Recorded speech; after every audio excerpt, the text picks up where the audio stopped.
What's up, guys? It's Jacob, the Skateboard Mentor. We're back in the studio for another episode of the podcast.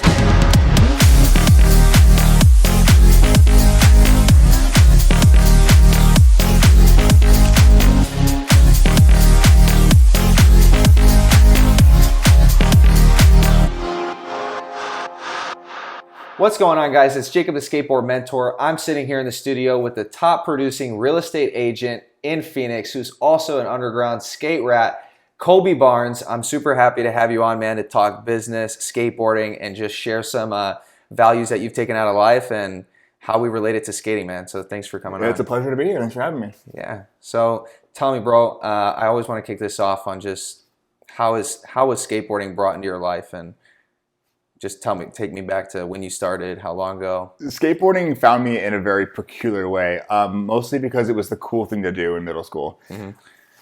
And I'll admit this, just for you on camera, I was a rollerblader. Oh, no. I was a diehard brink guy. I mean, come on. Fruit booter? Fruit booting. So I loved rollerblading, though. It was fun, and I was starting to get pretty good at it, too. But skateboarding took precedence, especially in my middle school, and everyone was getting into skateboarding. And were you blading, or did you have where you can grind on the stuff too? Oh, when I can grind too, aggressive inline skating. It's called. Yeah, thank you. Be PC about it. Yeah. Aggressive inline skating. Thank you. No, but I was super into it, and it was fun. And it was something new for me. I was like, oh, this is dope. And I was getting really passionate about doing that, but I just got ridiculed. I got teased. I got made fun of enough to the point where I was like, okay, I'm gonna try and skateboard. So I did both. Mm-hmm. I would go to the Chandler skate park because that was the only skate park back in the day. So we'd, drive over there, me and my friends. Snedeker. Yeah, Snedeker. Okay. Mm-hmm. So I'd bring my blades and I'd bring my board and I kind of switch off. But after a while, I just, fell in love with skateboarding, and I felt more like creative. I felt more in tune with it, and I felt like it was more challenging in the long run. So that's the route I went. And how long have you been skateboarding? I mean, how old are you when you're in middle school? Like 12? 12. Okay, let's just say age 12. Yeah, and I'm 34 now, so you do the math. Yeah. I'm not good at math.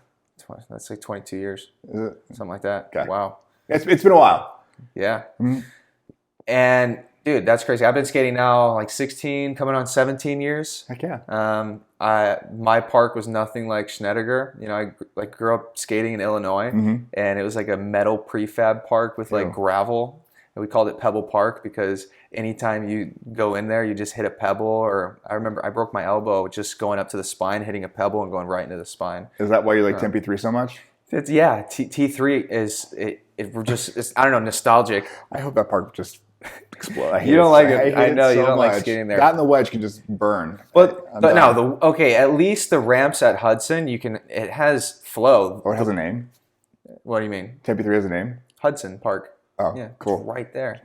It was today years old when I learned don't that. talk. It's nostalgic for me. It's got the little spine. The only one is like the one in Mesa that has a big bowl, and it's got like an 6, 7 foot spine. I think it's gnarly. That's gnarly, dude. Yeah. That's more for bikes than skateboards, I think. I'm not tray flip blunt transferring like a 7 foot spine. It would be really cool. Maybe we'll see some, but like do it. I'd rather do it on a 3 foot spine. Mm-hmm. But yeah, man, I want to dive in. This whole channel is to show people about skateboarding, how we relate it to business, the values, everything. I know just a minute ago we were talking about like the value of using skateboarding as like you use it as an outlet. Can you just share again, like now as an adult, what's the difference? Because you had this love for skateboarding, you skated all the time. Now we're in our adult years. How do you still keep skateboarding in your life? Absolutely, and again, it's what they say. They tell you, you're not going to be a kid forever. You're going to have responsibilities. You're going to have to grow up, right? Mm-hmm. And with growing up comes time and obligations, and your schedule just will fill up with a minute's notice. And then you got to figure out when can I actually make the time to go and do something. But time is such a valuable resource, and time is money. So as you get older, you think, oh, do I actually have the time to be out there at the skate park when I should be doing this, or this? Or if I got a family, I got to do something for my family. There's always excuses as to why you can't do something, right? Mm-hmm. But for me, skateboarding is the one place that I can go and I can truly just escape my world.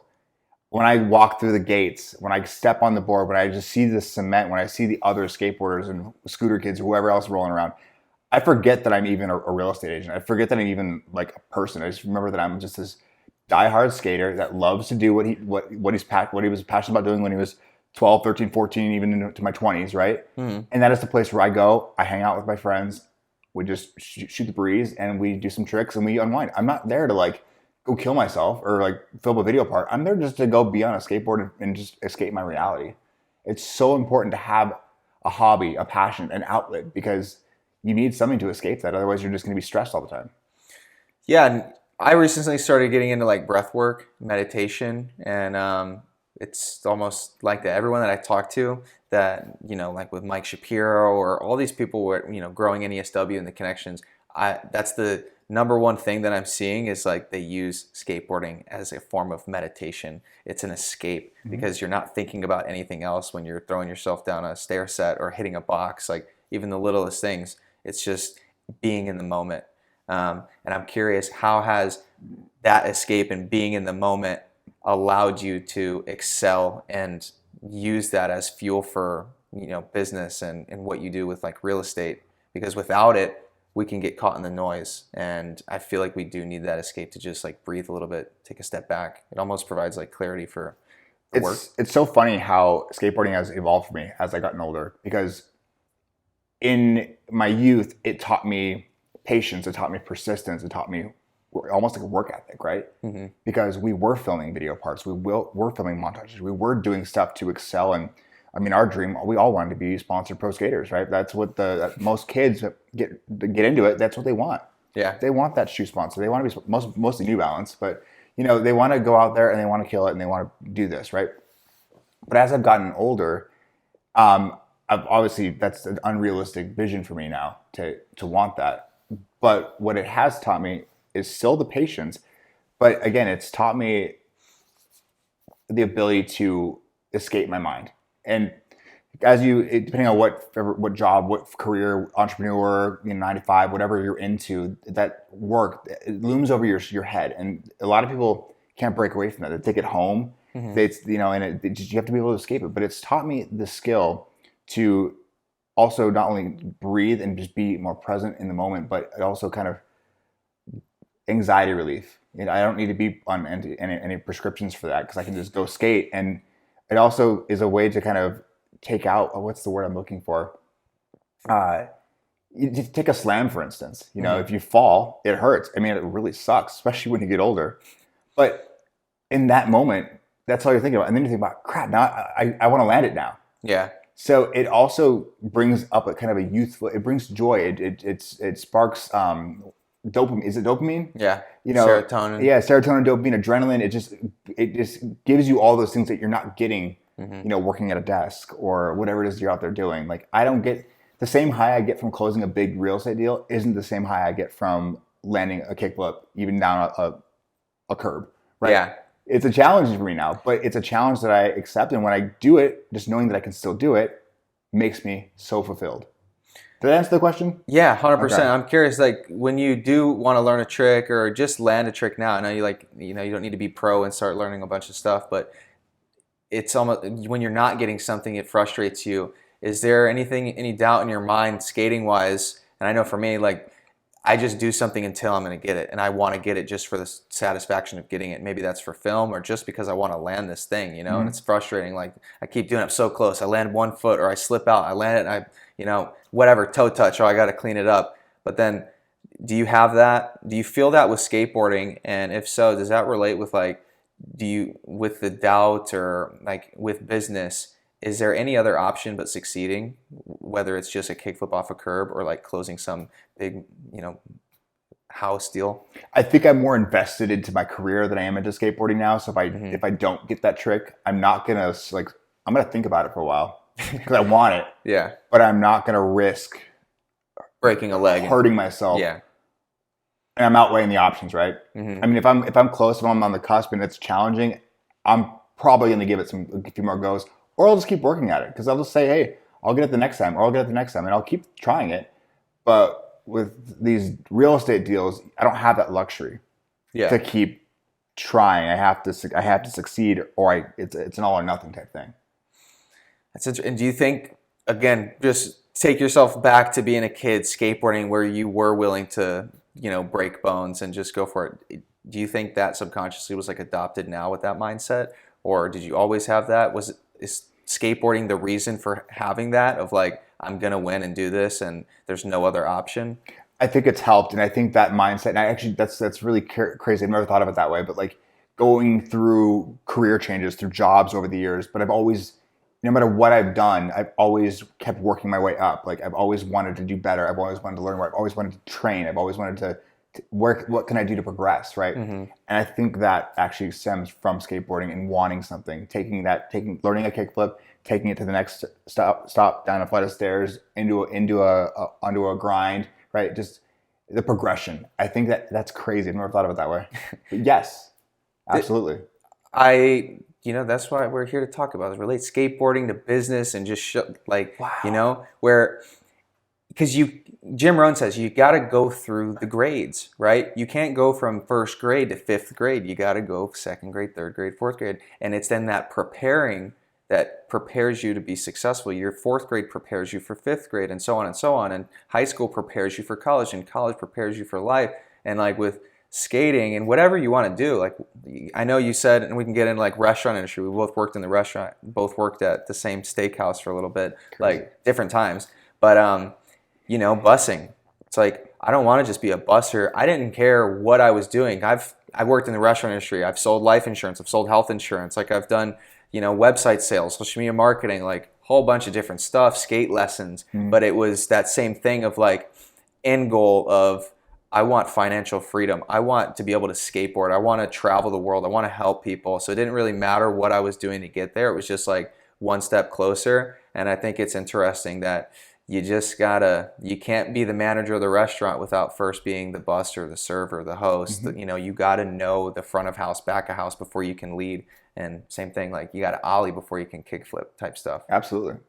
So I like it. I don't know. It's just, I'm trying to think like, I want to talk a little bit about real estate because you're the first real estate. This is the second episode of Skateboard Mentor. We were talking business with Danny and entrepreneurs and him getting started with what he's doing. But tell me about real estate. Tell me about like how you got into it, and I don't know, just as someone listening that doesn't know anything about real estate. I know myself, I'm not an expert in real estate. So like, how did you fall into that? Sure. And just for those out there that don't know what real estate is just it's a very loose term to encompass a whole sector of things. It just involves really the purchase and sale of land, houses, commercial buildings, and all of the above.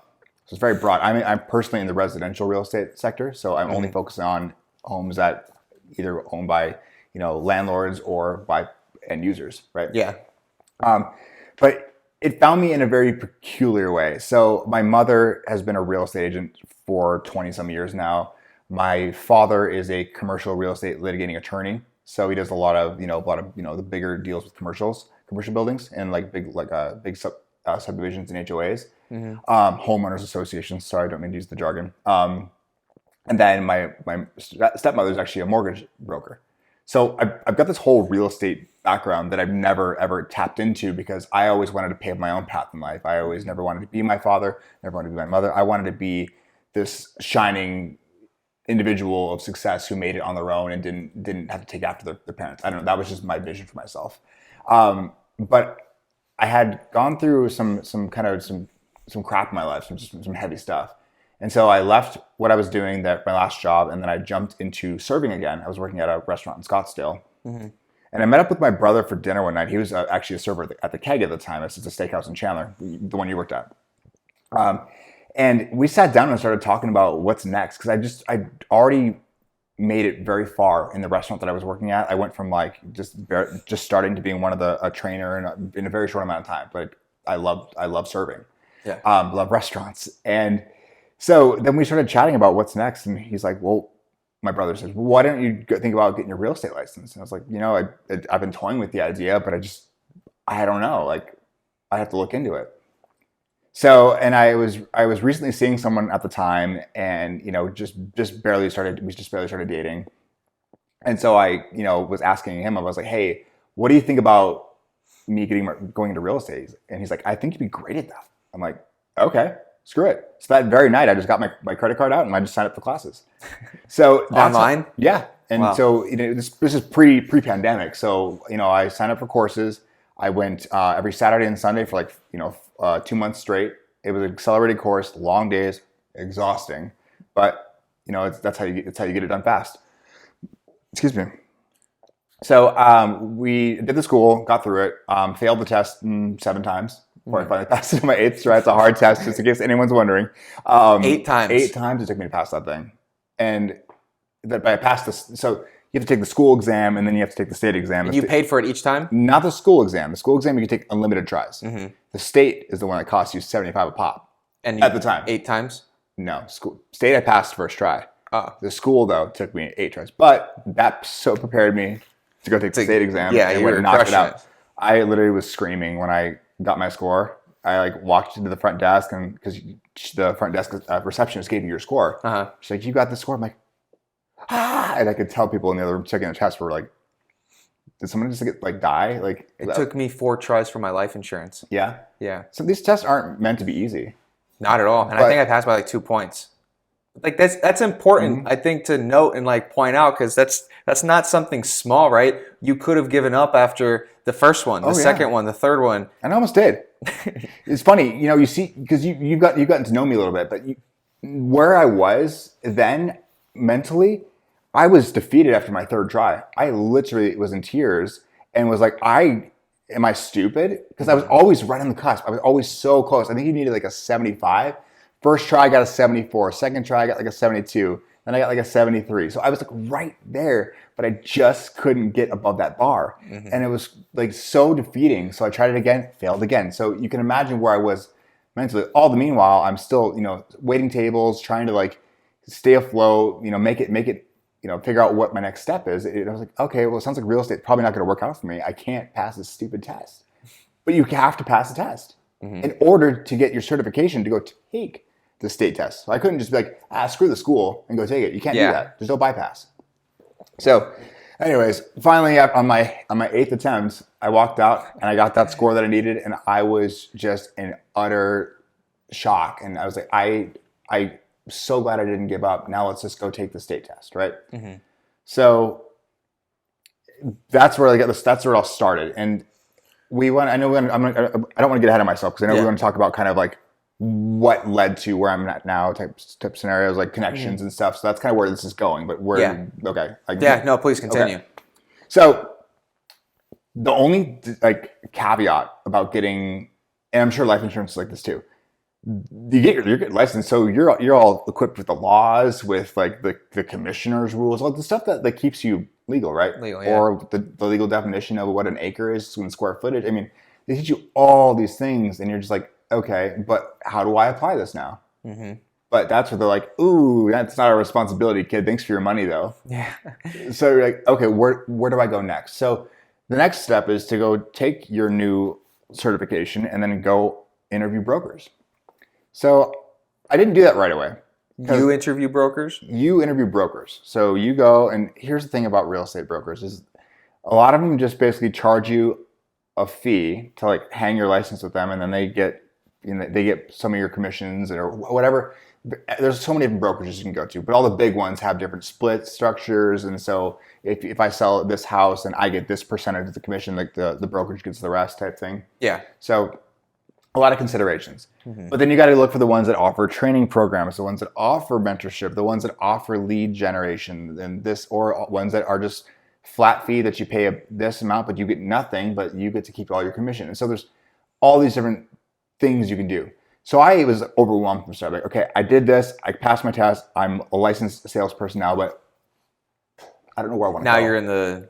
And my initial plan was to partner up with my mother and kind of just keep working her deals, and then just kind of take over her Rolodex after she retires, because she's getting ready to retire in the next couple of years. So that would have been fine, and she could have been my mentor and blah blah blah. But she's more of the kind of the passive type.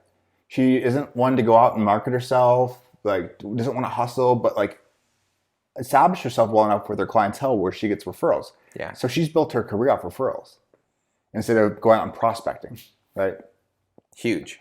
So I randomly connected with an old coworker of mine who used to work with me at the keg back in the day. And I was off social media for a number of years. That's another story. But I got back on and we started reconnecting. And so she had asked me like, well, what are you doing these days? I'm like, well, I'm working at this restaurant, but I just got my real estate license. She's like, oh, really?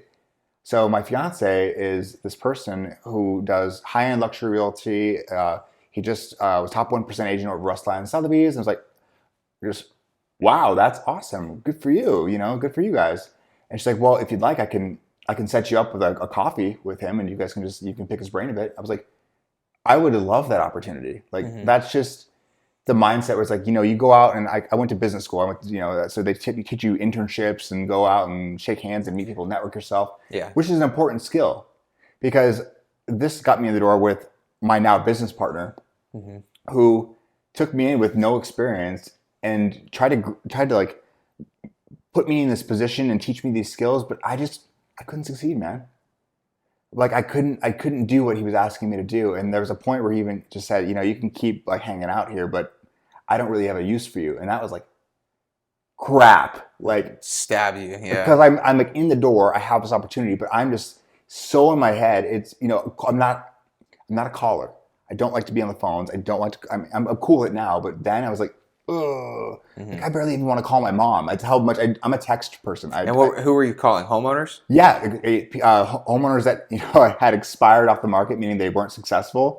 And the last person they want to hear from is a realtor. Yeah, those are angry people when you make those calls. They're scary. You got to be such a bulldog to handle those. So, anyways, my partner, his name's David. He was teaching me kind of some scripts and talk tracks and objection handling and stuff. I was like, okay, I can do this.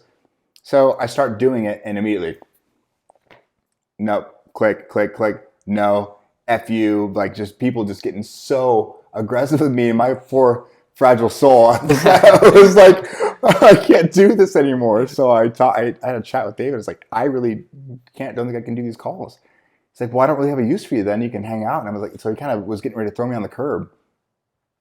But in my career of customer service, and I had a kind of a management background prior to that and administrative work, HR, I found other ways, and I think this is the key point here. Just for this isn't anything about like the question you asked me, but just key point is find out the skills you have.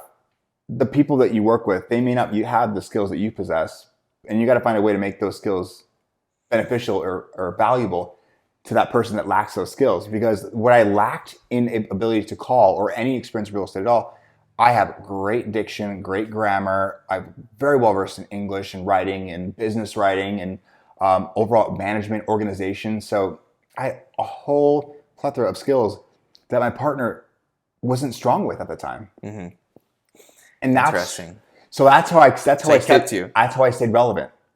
So were you writing his papers or like doing copy for emails? I was doing his emails. I was writing all of his ad copy for all of his listings. I was basically doing all the back end stuff so he could just focus on making calls, getting more business, and negotiating deals. Wow! But in the meantime, I got the most opportune internship, I'll call it, for a start of my life because I got to watch him do all these things like daily. And you didn't have to do it. I got to help him. Yeah. But I got to hear it, I got to experience it, and I got one-on-one training and mentorship with him, which he'll even tell you, he's like, I've never done that for people. Like, that's not something that I'm equipped to even do.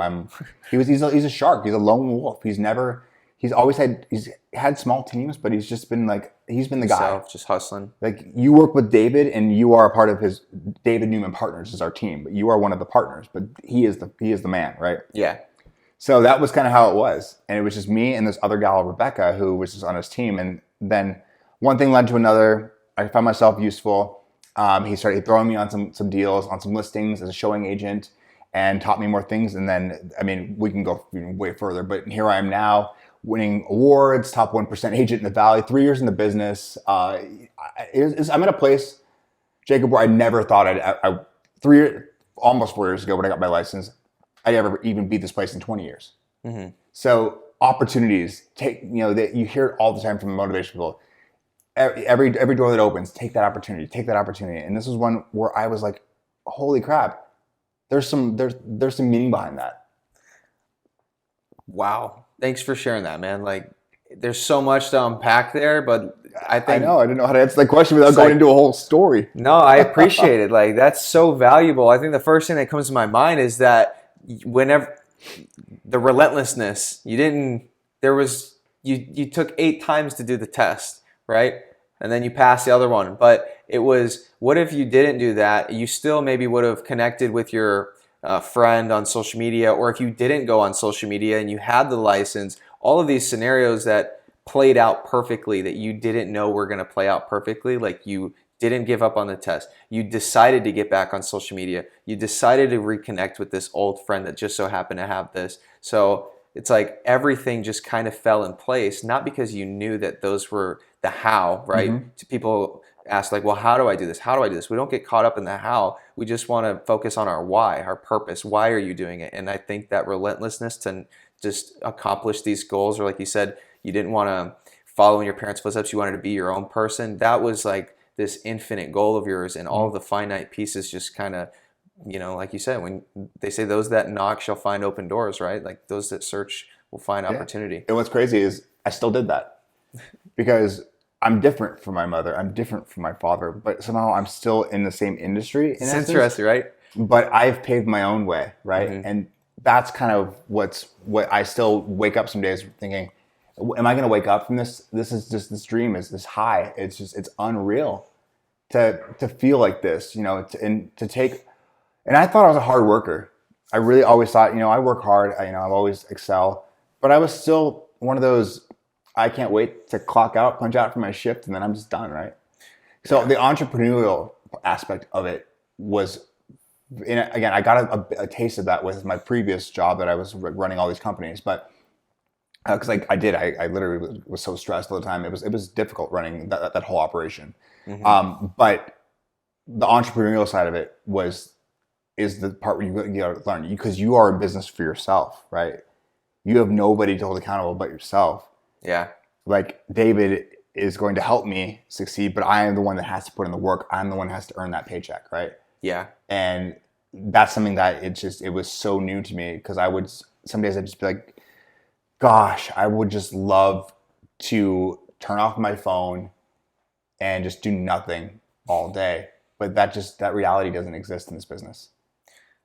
I like that you said that you found your strengths, and we build off strengths, right? Mm-hmm. Like you don't want to focus like in school, right? If you're bad at math, what do? They put you in extra math. If you're bad at reading, they put you in extra reading. And then they focus on what you're not good at rather than like, wow, he's really good at this. Let's increase these skills and what you're good at, become amazing at. And the fact that you said you're a hard worker, you can be a sincere person. You can be a good husband. You can be a good brother, friend, son. But if you're not valuable to the marketplace, you don't get paid for that. And we don't get paid for time. If that was the case, we could all sit home and just collect a check and not do anything. We get paid for the value that we bring, and the more valuable that we can become, the more we get paid. Like you look at Elon Musk, this guy's, going to space and blah, blah, blah, or the owner of Coca-Cola. You can get Coca-Cola in Africa. Like Coca-Cola is everywhere. They're omnipresent. That's why he makes so much money rather than like a local shop that sells just to their local people, right? Mm-hmm. So you increase the value to the marketplace.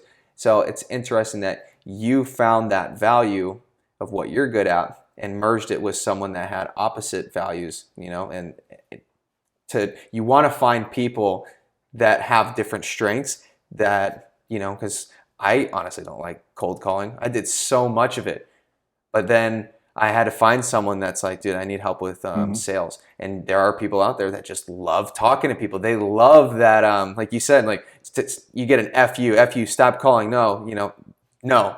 And then I'm like, dude, what was my problem, And I was door knocking life insurance. Imagine like I was selling life insurance to firefighters, union workers, old police officers, like railroad workers, like in New Mexico. I had to drive out there. But then I'm like, hey, this is for your union benefits. And this guy looks at me like, I haven't been in the union in 34 years, closes the door. Mm-hmm. And those are the leads that they were giving me, And that, I think, humbles you in a way where it sucked. But now I realize I don't want to do that. What am I good at? What can I improve on? And who can I bring on and like connect with to do it? Because there are people there that can help you get to where you are. And Absolutely. And just, right place, right time. I mean, So when I joined the company I'm with, 72 sold was just getting off the ground. It was nothing. That's the company name, 72 Sold? Yes. Which if you're watching this from the Phoenix metro area, you've seen our billboards. We're everywhere. But it was less than 40 people at the company when I started, myself included, right? And when the pandemic hit, everyone was unsure of what the future of real estate was going to hold. The market crashed. Like it was burning. But Greg Haig, our CEO and founder, took the biggest risk ever and ramped up the marketing. Just even though nobody was selling right at the moment, they were scared. He ramped up the marketing and we exploded. He made the right call. So right place, right time. But I became like a listing monster. Like while other people struggled to get one listing, I had a 1.26. So, and not bragging or boasting, it was the hardest time of my career because I didn't know how to manage that, right? Keep in mind, 2019 licensed, 2020 pandemic, and then 2021, everything went crazy. Yeah. So I'm not even fresh. I'm still 2 years. 2 years is still fresh, right? Yeah. I am spiraling. I am going absolutely crazy. I'm going on appointments 2 to 3 a day, on top of trying to sell my listings, on top of trying to coordinate showings, negotiate offers. I mean, and this is when our team was just myself and David for the most part. We had a couple other people that started trickling in, but I also was responsible for training these people too. I wore a lot of hats. Yeah. So it's the opportunity. Again, it was something I could not have prepared myself. I don't think anyone could have prepared themselves for what I had gone through. And a lot of the agents in my company will attest to the same thing. A lot of young agents brand new to the business that just crushed it because of what the company offered. I mean, they were funneling, and now we're funneling like $2.5 million a month in ad spend. We're about to go national. So, I mean, this company is just enormous at this point. But we're the flagship team, like that ground level. And it was just wild because at first David and I were in the company, but we weren't we were getting our own leads. We were doing, we did our own marketing, our advertising, our own type of networking because we only wanted to do high end. We didn't want to do anything under $1 million. So that's where the focus was. And then pandemic hit, luxury took the biggest nosedive. So we just said, let's jump. We need to make some money. Let's just jump in the bread and butter realm, right? Yeah, just slinging deals, whatever you can get. And it just got crazy. And then but then that's when David and I saw the value in what the company had to offer and the direction it was headed. And we capitalized on it. We helped build it. We kept helping improving it because, again, part of being a leadership, one of the founding members is we got to input ideas and change things, from various talk tracks to the way the look of the brochures or the overall messaging. And then the company started growing in agents, and then we got so busy, and then they have a whole department now for this, and it just became this crazy, well-oiled machine that's just taken off. Well, you said it's hard, right? When you're having all this success that you didn't think, you're fresh into the real estate, you're having all this success, you're doing 2 to 3 listings a day, and 26 houses that you're selling at one time, it's hard, right? But it was also hard failing that test and not giving up, and when you didn't have anything, when the success wasn't there. And Tony Robbins talks about choosing your hard. It's hard to be broke, it's hard to struggle, it's hard to be unhealthy, it's hard to if you're have problems because you're not taking care of yourself, you're not eating right, you're not exercising, and you're going to the hospital, and it's you have we all have problems. You're not exercising your mind or meditating, so you have more anxiety, you're hanging around bad people, or right, you're not working or trying to better yourself, so you can't pay your bills. Life is all hard. It's not, and nothing's easy. So I'm curious, he says choose your hard.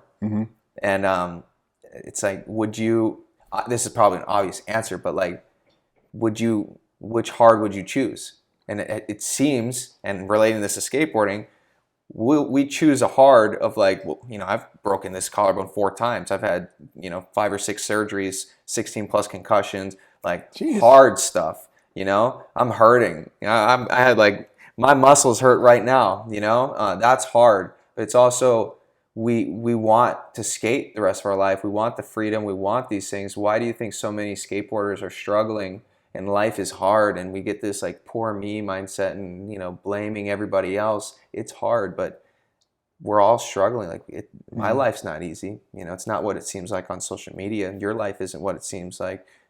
So what advice you have for like choosing that hard? Well, and I think to kind of piggyback up what you're saying is like, skaters think that, skateboarding is hard, right? They think that the next obstacle, the next thing they got to film, I mean, it's hard. It's just hard work.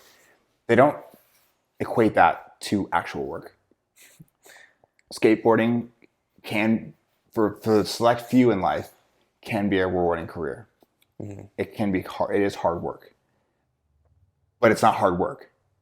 If that makes any sense. Because it's enjoyable? Or It's what? because people will put more effort and focus into things that they love and that they want to do, right? But not what they necessarily have to do. Because you've told me many times about all the skaters that you meet that are broke, poor me, and just don't do anything. But they're so dedicated to their craft, right? They're dedicated to skateboarding and just being out there. It's like, imagine if they could put that same drive, same energy into doing something else that they love. Too many people in my experience that I've talked to asking, hey, what are some skills that you have, that they don't know how to answer that? How do you not know at least one skill that you have? And choosing the hard, it's just outweighing really what, for me, not having work, not having a purpose, and because I'm a very outgoing, I'm a very like a must do, must please, always be doing something personality, right? Yeah. Which is both a gift and a curse. But when I'm not doing something, I get anxious, I get depressed. Like I have to be doing something. And asking, any of my friends that know me, like I'm not the one to sit still. Everyone wants to chill and just relax on a Friday night. I was the one that wanted to go out and get wild because I was like, we need to do something. We need to get out of the house, right? So my hard was choosing what gave me the most purpose. And that's the route I want to go. It's more challenging. It's scarier. It's full of stress, full of anxiety, full of pressure, full of all these seemingly negative things. But the reward is far greater than all those things that I've that I have to put up with this career. But yes, choosing your hard, choosing what moves you and drives you and motivates you to want more for yourself. That's the route to go. I think it's ironic and I don't know, it's funny in a way that you say skateboarding is hard, right? But it's because it's enjoyable and people want to do it, and that's why they do it.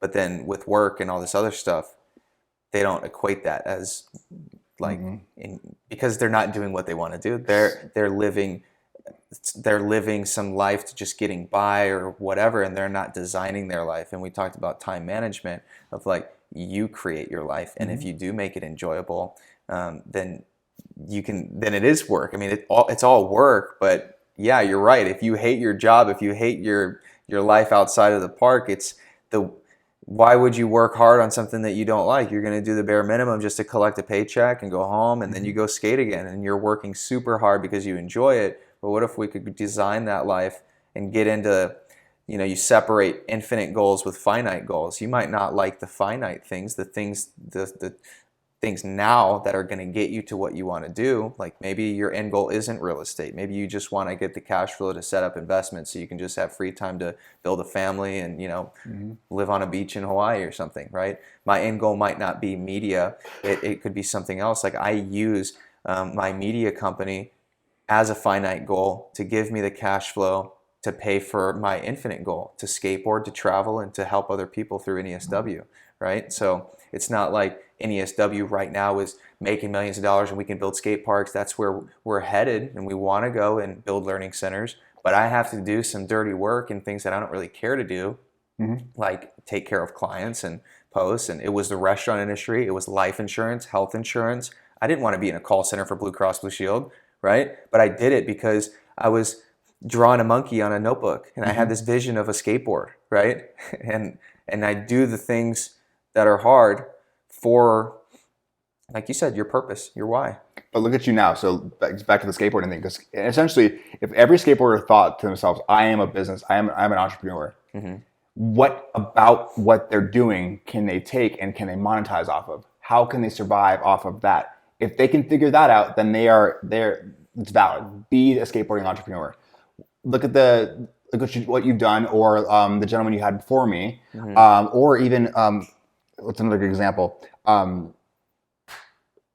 Let's do skate after school, right? They have a purpose, or even anyone offering skate lessons, right? Yeah. Just find ways to continue to do what you love, but find a way to make some money off it, make a living. But I don't think it has, because you're doing it but it's real estate, right? So it doesn't have to be skateboarding related. I'm talking for the people that want to stay in skateboarding, that want to stay and want to somehow make a living off skateboarding. Yes. Because you riding around, kick pushing and doing flippy trickies and stuff, it's not going to pay your bills. It's not. But again, whatever, if it offers you the fulfillment you need to then be happy in what you're doing to kind of decompress, support it. That's me, right? Yeah. I use it as a technique to calm myself, to just forget and to help myself. Give me all the rushes, right? Yeah. But yeah, take the skills you've learned from all your slams, all your makes, all that stuff, and just figure out, okay, what did I learn from these, and what am I going to do in the real world to make something of this? Am I going to start a clothing line? Am I going to start a skate brand? Am I going to start a business, skate lessons, or am I just going to use skateboarding as purely a pastime and go and take over the world? I don't know. Like, for me, like I said, I never saw real estate as an option for me. So I tossed it around, but thought, I don't know. Yeah. I think it starts with learning, with the business skills. Like, if you want to do something with skating, like something as simple as a skate coach, right? You want to do lessons. Let's think about how let's say, because I worked in a restaurant, you worked in a restaurant, right? Let's say on average, just as simple terms, I make $100 a day in tips, which would be like a great night. Sometimes you walk out with 20, sometimes you walk out with 300, right? But $100 a day. And I do skate lessons for $20 for 30-minute hour session, right? You need 5 lessons a day. So how do you get 5 kids to do one hour in a group, 5 kids in one lesson to do $100, and now you can leave that restaurant you hate and make the same $100, and you do that every day. So you need 5 kids, or you do them on a Saturday and you do 5 kids, 5 kids, 5 kids, and now you're making $300. Or you get them on a subscription, and you're like, how do I package this together? Not to have them pay me for individual lessons, but say, hey, it's $300 a month. It includes 2 skate lessons a week, and you sign up 10 kids at $30 a month. That's 300 or what, 3K, something like that. Yeah, $3,000 a month. That's $36K a year. That's more than most. That's like a good average salary. But most people you got to start thinking of like, what do you want? And if you want to do skate lessons, or you want to build a skate company, you want to do this, start learning. And I know you talked about mentorship, right? And the whole skateboard mentor, like, learn from people that have done it. You don't want to go, they say you don't ask a plumber for electrical advice, right?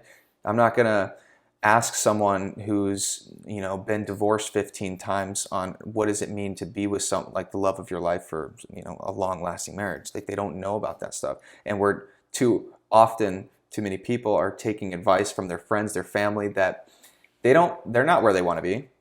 We take advice from our mom and our dad and our brothers and sisters and our aunts and uncles and our friends because they think that they have our best interests. But if I want to be, some Elon Musk, and I'm taking advice from Aunt Tammy, who, is like unemployed, Social Security, has 8 kids, doesn't do anything with her life, as just an example. Why are you taking advice from Aunt Tammy, And you got to be careful. They say you got to stand guard at the door to your mind. Yeah. And I've always battled with that whole notion of like, surround yourself with people like-minded, or like the people that are successful, because you'll be. I don't know. I don't necessarily agree with that 100%, because I feel like you can still have meaningful relationships with anybody, right? What value they add to you versus about somebody that's also in my industry that's doing even better than me, right? Sure, that's great, but I don't know. I've always been stuck on that, because I've got friends that don't do well, but they're there for me. And they build me up, and they're good humans, right? Yeah, and you need that. There's different types of those. Yeah. And I was just thinking about this last night about, I'm like, dude, I need to reach out to my buddy Sebastian. And like, if you're watching this, shout out to Sebastian. But Sebastian is like, him and I, maybe we're not business partners, but I just thought back to those times where like we could just chill and I could hang out and laugh with him. I had like the best times just relaxing, and you need those people in your life. And like you're not going to hang out with your mentor every day. You're not going to hang out with the business coach or the real estate people or like go skate, but you've got your skate friends. You've got the people that fill you up emotionally. You've got your people that are fueling you. And there is like a law of 33%. You spend 33% of your day of people below you, like some kids, you know, you get the imagination of like a 9-year-old. 33% of your day of colleagues, people that are on your same level doing what you're doing, and then 33% of your day with people that are years ahead of you of where you want to be, because then you get a gauge of like where you're at, where you can be, how far you've come. So yeah, I think you've got different areas of like, what does this person do for me? And I think that's important because people will just hang around. You are who you hang around. And if they do emotionally, you said something about video games, right? Take the perfect example. Video games, does it serve a purpose? No. Does skateboarding serve a purpose? No. But like if that's your escape and you need that to fuel yourself for the next day, absolutely. If you're spending 8 hours a day doing video games and you're not like, it's not doing anything for you and you're just eating chips and playing video games, then maybe that's bad. But you know, if it's serving you and it has some purpose and is giving you energy rather than sucking energy out, I think that's okay. Yeah, because you need to take pleasure in that stuff. But again, just like the 1 in the 1% is going to be a Tony Hawk or a Nigel Houston, right? Just like the 1 in the 1% is going to be like a ninja or whoever else. That's the only gamer I know, right? But like people just, it takes so much to make it in esports. I can't believe how. I mean, again, I don't know much about it, but it's taken off. Yeah. And these kids are making a ton of money to play Call of Duty and Fortnite. Like what? What? It makes no sense to me. A lot of money. But you know, good for them. Yeah. You know, again, I hope that the people like that, though, can realize what the real world is like, because a lot of people get very desensitized by being, you know, virtual lifestyle, right? And they don't really understand the norms of society. And I just hope that they can keep that. That's all. I just see these young kids coming out that are like, they just play video games, and then they're just so socially awkward. Yeah.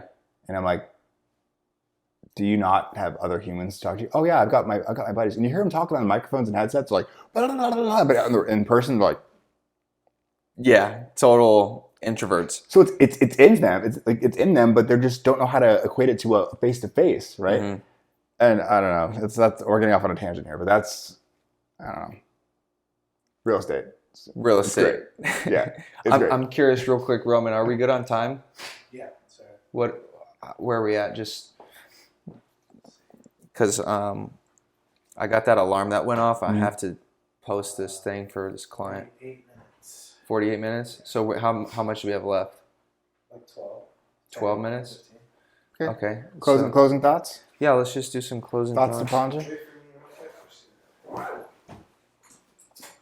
I know these guys are going to message me. Why isn't it gone out 7 minutes ago? It's like, dude. They can wait. They can wait. You're talking to a self-sponsored skater here. I know. I love when people are like, "Are you sponsored?" I'm like, "Yeah." By who? Me. Actually, I like that. You know, and you have my board on your wall. Like, that's just something I just did for fun because I was like, Colby Barnes signature wiener dog. Yeah, dude. Shout out Wiener Dog Skateboards. Mitch up there in Canada killing it with the wiener dog. But yeah, I don't know. I just never thought to myself. I always wanted. That was the dream. You know, the dream was have my name. Like that is like winning one of those awards, right? Having your name go on a deck. What I've heard to like professional skateboarders is like the biggest accomplishment because you work so hard, put in the hours, the blood, the sweat, and tears, and you finally get your merch. You get your name on your board with your favorite brand, wherever you're sponsored by, and that's like a piece of your history, right? Knowing that I was never going to get that with skateboarding, I just have the means to do it myself. Yeah. And that felt good. When those boards came and I held it up for the first time, I was like, wow, this is real. I remember looking at the first, I still have the first board. I signed it, number 1 of 12, and I dated it December 2019. It was one of the Galaxy boards. And it was like, I just knew this was the start of something big. And that was blood, sweat, and tears and time and energy and paying graphic designers and working. Sure.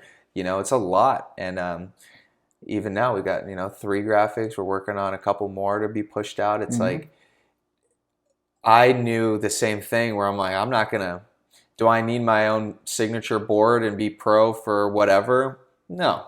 I like more of the business, and would I have pros under me? Absolutely, that'd be sweet. And we're building teams, you know. So it was like, I don't know. I wanted that same feeling where I'm like, I want my own board, and I think it just goes to show if you want something bad enough and you have an obsession, like a really good, healthy obsession with what you want, you can literally have anything that you want in life. Like those guys like Ninja, you know, they get paid millions of dollars to just play video games. So if that's you and you love video games, that's really what you want to do, you can make money doing it. You can, these guys that are doing pressure washing houses now, I'm seeing these little entrepreneurs like, hey, we'll pressure wash your house, you know, $150. They're doing like 5-10 of those a day, you know, 17 years old, pressure washing business, pressure washing the driveway. It's like, have an obsession about what you want and don't look back. And if there's anyone in your life that is causing you friction that says you can't do that or that's not possible, like Jim Rohn says, your life is a garden and everything you plant are your goals and what you want, and you can have it all because it's abundant. But then weeds grow in the garden and you have to pull the weeds. You got to maintenance the garden. And if you don't do it, the weeds will take over. And those weeds are people in your life, self-doubt, that little devil on your shoulder that's like, nah, you're not good enough. You know, you constantly have to keep grooming your garden. They do, and they say that all the no's you get eventually become yeses, so you can't ever give up, right? Yeah. 8 tries at a test, wanted to give up to the third, had severe test anxiety, never been a test taker. So that the first time was daunting. And when I got 1 point away from passing, my first try, I was like, I was pumped, right? I was mad, but I was pumped. And then it just got worse and worse and worse and worse. And I was like, this is insane. But I guess really the thought to ponder here is like the message is, you know, like I encourage anyone to go through their contacts on their phone, on their social media, see who they follow. If they see someone that's doing something they like to do, get to know that person better. Yeah. A simple DM. Hey, Jacob, I like what you're doing. How did you get your start? Get to know that person. You're not the kind of guy that won't respond and be like, oh, no, I can't talk to you, right? Yeah. But yeah, there's people out there, and not everyone's gonna be nice. Most people, not most people, but there's a lot of people with money out there, success that are above you, and that's on them. That they're just miserable, you know. But you know, if someone reached out to me and said, "Hey, can I pick your brain?" Yeah, I'll mix some that for you. You know, like it's a simple conversation about how and where and why. But I just encourage people to go through your contacts. You don't know who you know, and half the time, people on your Instagram friends or people are just people that you followed blindly, but you may have followed the perfect person who is doing what you're doing. So study them, get to know what they're doing, and then guess what? Best part about capitalism, you can take someone's exact idea, put your own stamp on it, make it your own, make it better, and you could be successful, right? Yep. But you got to think that way. And anyone who's skating out there for the purpose of going pro, I'm sorry if I've been kind of Debbie Downer on your dreams, but just be realistic and have a fallback plan. Go to college, don't go to college, but know your skills, know what you're good at, and then value your time, and then all else will fall into place, right? So if you can do those things, value the time, value your skills, and then just figure out how to apply them and make yourself valuable to society, that's all you need to do to survive.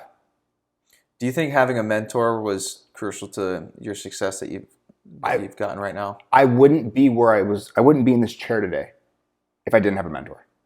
If I didn't have someone pushing me, breaking me, my old habits, my victim mentality, my lack of true work ethic, my fears, my own personal stuff going on in my life. If I didn't have someone to coach me, break me, and push me, and then pick me back up and say, okay, let's do that again now, right? Someone who wouldn't give up on me, who tried to get rid of me but couldn't because he saw the value in me, right? Yeah. So yes, just mentorship, internships, learning from people who are doing it is crucial and critical. And I'm not preaching as a business school graduate. I'm not preaching as someone who's made it. I'm preaching as someone who's in all my life always found ways to excel and exceed because I found people that are doing it and asked them what I need to do to get to the next step. I love it, man. Again, thank you for coming on and sharing your story, crushing it in real estate. I love the fact that you're like real estate badass and also skateboarder. And just, again, we're here to show people that, there's some new skateboarders in town, and it's the entrepreneurs of skateboarding. And we can live a better life when you can take care of your family, take care of yourself, have you know, the freedom to do what you want, when you want, with whoever you want, however often you want, and the fact that you're making an impact and, you know, just bringing it all through, and to tie it with skateboarding and the fact that you still love skateboarding, it's just super cool. So I think you guys got a lot of value out of that, and super happy for having you on, man. Thank you. This is awesome. Let's do it again. Yeah, and for you guys, we have a game of skate that we need to still drop. He beat me in the last one, but you'll just have to find out what happened in the next one. So if that footage even exists, I mean, I can't. It may have gotten lost or corrupted. Is that why Roman's cameras just magically stopped working? Yeah. Yeah. We'll go with that. Yeah. Thank you, man. I appreciate it. Thank you.